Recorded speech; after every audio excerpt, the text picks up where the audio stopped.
El periodismo no tiene apellidos. Es siempre honesto, independiente y comprometido con la verdad. El periodismo no es amigo del poder, lo vigila. Hoy, Mañanas Blue les ofrece periodismo con contexto. Las dos caras de la moneda, sin exageración, sin especulación. A partir de este momento, Mañanas Blue es periodismo en radio. Bienvenidos.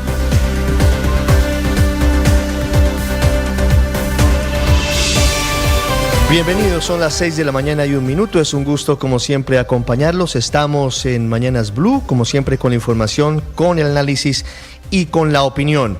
Hoy martes 23 de diciembre de 2025, amanecemos con el regalo de Navidad que le dio el gobierno del presidente Gustavo Petro a los colombianos. Regalo de Navidad que tiene unas profundas implicaciones porque finalmente anoche fue publicado el decreto que declara el estado de emergencia económica en el país. El decreto, firmado por el presidente Petro y por todos los ministros, que le da facultades al jefe de Estado durante 30 días para expedir decretos con fuerza de ley, argumentando, ya les voy a contar cuáles son los 8 puntos que tiene este decreto, según los cuales el presidente está facultado incluso para cobrar impuestos vía decreto, saltando por encima de la institucionalidad, pasando por encima del Congreso de la República, justamente coincidiendo con la vacancia judicial, coincidiendo con el periodo de receso de la Corte Constitucional. El decreto tiene exactamente 7 razones al final, aunque en el desarrollo del mismo argumenta 8 puntos. 1. De manera paradójica, el presidente Petro y su gobierno dice que necesita ese dinero que va a intentar recaudar a través de esta emergencia económica para cumplir con la orden de la Corte Constitucional para el reajuste de la unidad de pago por capitación, que ha sido una pelea larguísima de más de 3 años y que el gobierno se ha negado a reajustar. El presidente Petro dice que para ese aspecto en particular necesita 3.3 billones de pesos. Pero además de ello, dice que las recientes alteraciones del orden público, los riesgos de atentados contra personas candidatas a la presidencia y al Congreso y a los líderes sociales necesita recursos adicionales. El presidente y el gobierno dicen que la UNP necesita 1 billón de pesos adicional para la protección de líderes sociales y candidatos y que el Ministerio de Defensa requiere 2.700.000 millones de pesos adicionales para la adquisición de nueva tecnología. Recuerden ustedes que el gobierno anunció la compra de sistemas antidrones por más de 1 billón de pesos. Pero además a este arbolito de Navidad le cuelgan muchas otras razones para decretar la emergencia económica, ninguna de ellas un hecho sobreviniente, aunque esa será la discusión que tendrá que abordar a partir de ahora la Corte Constitucional. Habla, por ejemplo, del hundimiento de las 2 reformas tributarias más recientes en el Congreso, la de 2025 por 12 billones y la de 2026, que acaba de hundirse por 16.3 billones de pesos.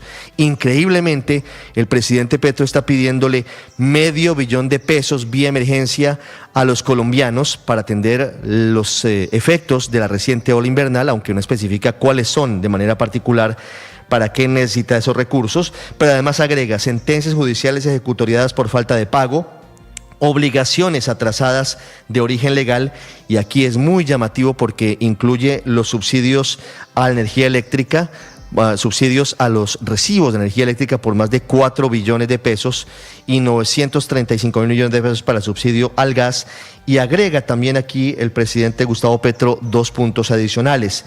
Dice que tiene agotamiento de alternativas de endeudamiento, atribuye al gobierno de Estados Unidos modificaciones de carácter fiscal y también, y este tal vez es el punto más importante porque es el que más desarrolla en este decreto de 20 páginas, las restricciones a la caja en tesorería. Dice que evidentemente el gobierno reconoce que no tiene dinero en caja para poder cumplir con las obligaciones de la deuda internacional de Colombia.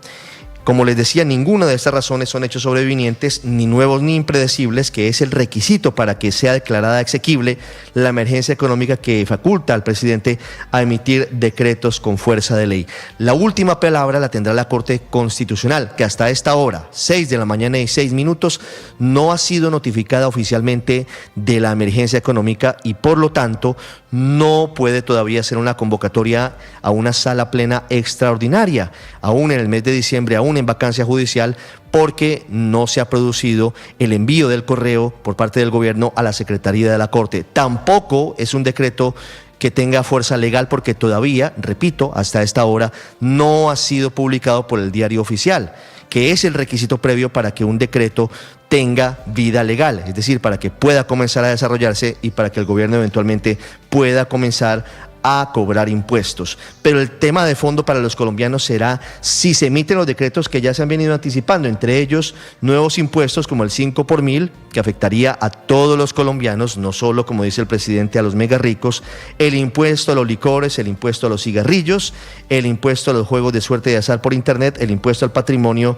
y el impuesto a los hidrocarburos.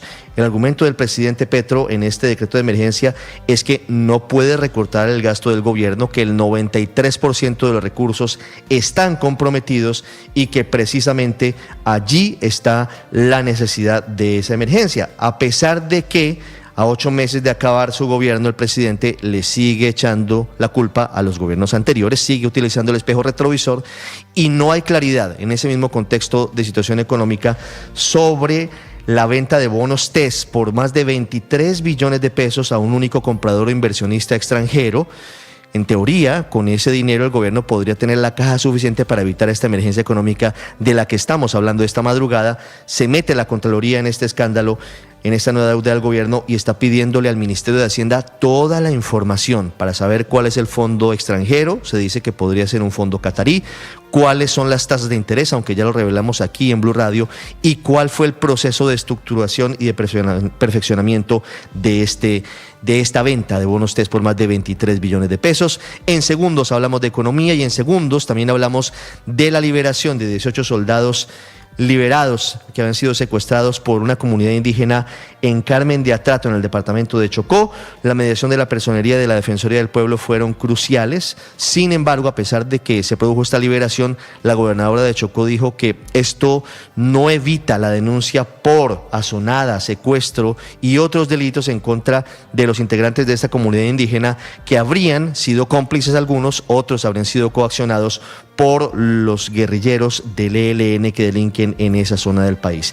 Y hablaremos de política, que está muy agitada. Finalmente, el Centro Democrático, el uribismo, sí va a la consulta que se llama Gran Consulta por Colombia, en la que están Mauricio Cárdenas, Juan Daniel Oviedo, Juan Manuel Galán, está David Luna y también está Vicky Dávila en compañía de Aníbal Gaviria. Paloma Valencia, a quien ustedes ven a esta hora en Dito y en YouTube, finalmente aceptó subirse a esta consulta. Todavía están en conversaciones con Juan Carlos Pinzón, pero allí se consolida una coalición de centro derecha que va por un carril distinto al de Abelardo de la Espriella, que anoche felicita a Paloma Valencia y lamenta entre líneas no haber podido llegar a un acuerdo con el Centro Democrático antes de la primera vuelta.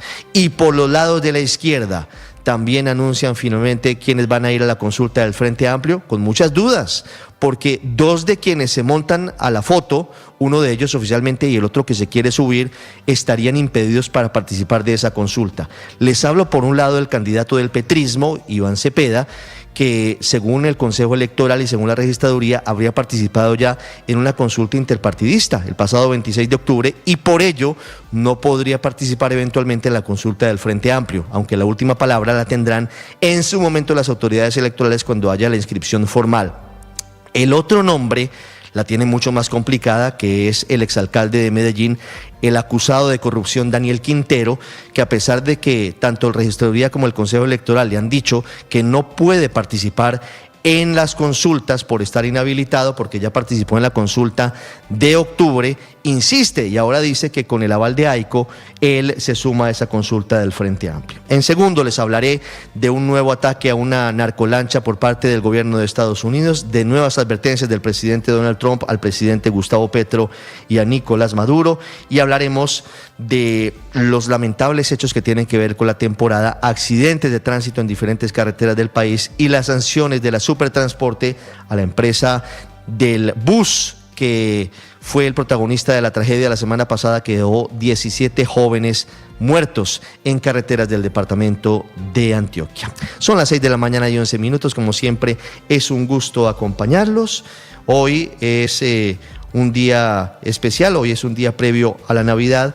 Tenemos en segundos detalles de todo lo que significan las noticias de Colombia y del mundo. Hoy cumple 80 años, padre, buenos días, uno de los más grandes, el más grande del boxeo, Antonio Cervantes Kid Pambelé.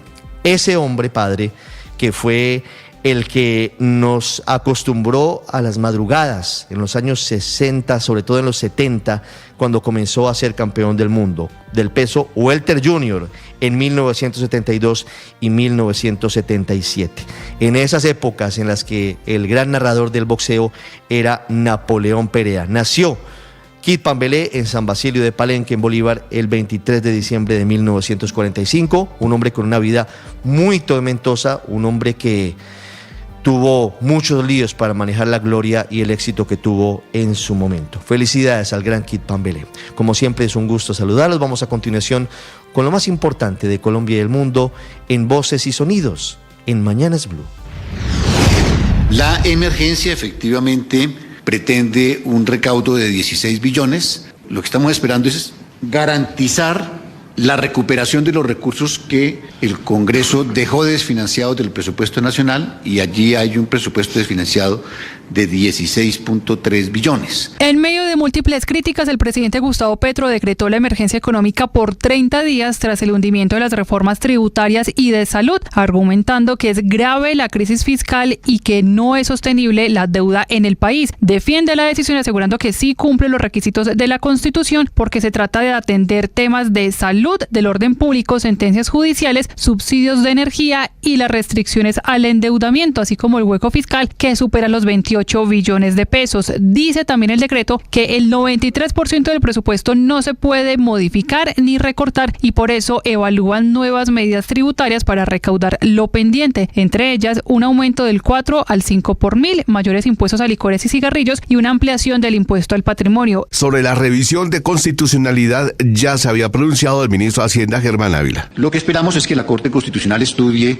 con cuidado y con detalle la propuesta de emergencia económica y los decretos reglamentarios de esa emergencia para que el resultado de su estudio avale la decisión que el gobierno va a tomar, que consideramos que es válida y bien sustentada.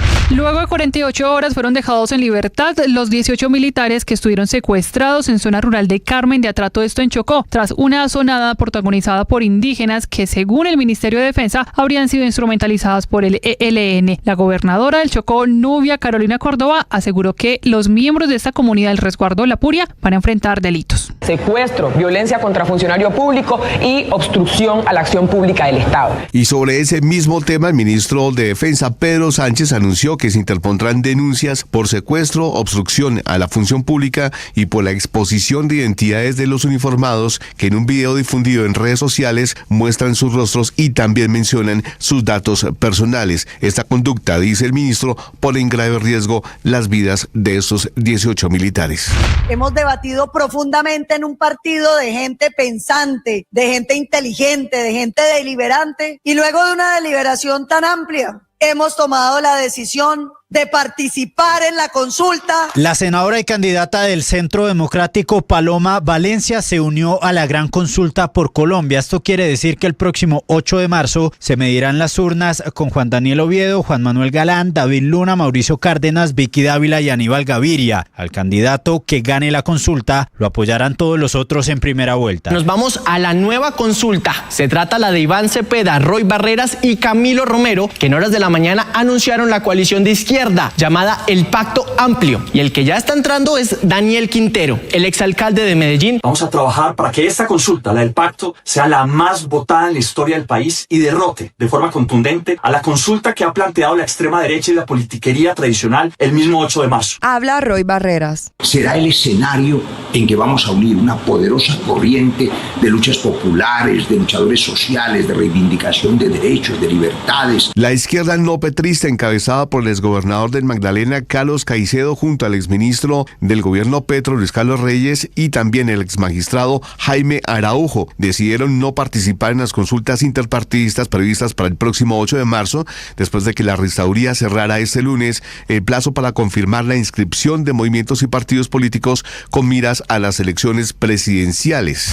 Había una serie de operativos de abuso de la autoridad, donde los funcionarios levantan a los compañeros, les quitan el material, los botan a unas grúas y dicen esto va para el relleno. A las 7 de la mañana los bloqueos intermitentes desataron el caos. Muchos conductores tuvieron que tomar vías alternas y recurrir a todo tipo de maniobras. Esa mañana fue muy imposible, complicado, no había por dónde. ¿Cuánto se demoró en salir de ahí? 2 horas. Los recicladores por su parte afirman que el decreto afecta a cerca de 27.000 personas que laboran en las calles. Armando Ojeda, director de la UAESP. Los recicladores están en contra del decreto 014. Nosotros siempre hemos estado abiertos al diálogo. El gobierno ordenó asperjar nuevamente los cultivos de coca con glifosato. El químico será usado para erradicar en una primera etapa las matas de coca en Cauca. El glifosato será lanzado con drones. El departamento del Cauca será el territorio priorizado para iniciar este nuevo modelo. Andrés Hidárraga, ministro de Justicia encargado. Básicamente lo que ustedes van a encontrar es unos drones a una altura máxima de 1.5 metros de altura sobre el dosel, es decir, sobre la planta, lo cual facilitará en 30 minutos poder cubrir hasta 1 hectárea de hoja de coca. El presidente Gustavo Petro calificó como un asesinato la decisión de ordenar la detención intramural del exministro de Hacienda Ricardo Bonilla al advertir que su condición de salud es extremadamente grave. También defendió al exministro Luis Fernando Velasco. Por ahora, la apelación solicitada por las defensas se asignará a la sala que corresponda del Tribunal Superior de Bogotá hasta el 13 de enero de 2026. En el marco de la escalada retórica del presidente Trump contra el presidente Gustavo Petro, ya ha quedado en evidencia la aversión que tiene hacia el mandatario colombiano. They make cocaine in Colombia. Reiteró varias de sus críticas, le dijo que era un buscador de pleitos, de problemas, que mejor cerrara los laboratorios de cocaína en Colombia. Le dijo textualmente, abro comillas, mejor que se cuide el trasero. Pero también dijo que Trump, ama al pueblo colombiano. Ahora bien, cabe destacar que también le preguntaron a Trump si su objetivo es sacar a Maduro del poder. Él dijo, podría hacerlo. De hecho, yo pienso que sería una decisión inteligente de él si lo hace. Estados Unidos ejecutó un ataque en aguas internacionales del Pacífico contra una lancha vinculada presuntamente al narcotráfico, operación en la que murió una persona catalogada por el gobierno estadounidense como narcoterrorista. Ya son 29 los ataques y 105 las personas que han muerto en ese tipo de ataques de la Armada de Estados Unidos desde que el presidente Donald Trump anunciara una ofensiva contra el narcotráfico.